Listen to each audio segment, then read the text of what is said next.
প্রয়োজনে জামাতে যোগ দিব, তারপর আওয়ামী লীগের বিচার আমি দেখতে চাই। প্রয়োজনে এনসিবিতে যোগ দিব, তারপর আমি আওয়ামী লীগের বিচার দেখতে চাই। প্রয়োজনে বিএনপির রাজনীতি ছেড়ে দিব, তারপর আমি আওয়ামী লীগের বিচার দেখতে চাই। জনাব তারেক রহমান, আপনাকে বলতে চাই, আপনার মা বাবা এক ভুল করছে দীর্ঘ 17 বছর, সেই ভুলের মাসুল দেওয়া লাগছে।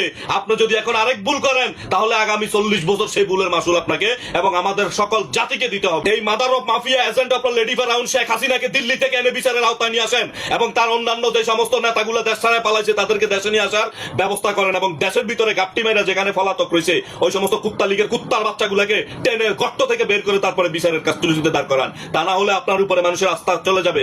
আপনার উপরে যথেষ্ট আস্থা আছে, আমাদের বিশ্বাস আছে, সেই বিশ্বাসকে ধরে রাখার জন্য এই আওয়ামী লীগের এই কুত্তা লীগের কুত্তার বাচ্চাগুলোর বিচার অচিরেই আপনাকে করতে হবে। এই ভাইটির কথার সঙ্গে আমরা সারা বাংলাদেশের লোকজন একমত।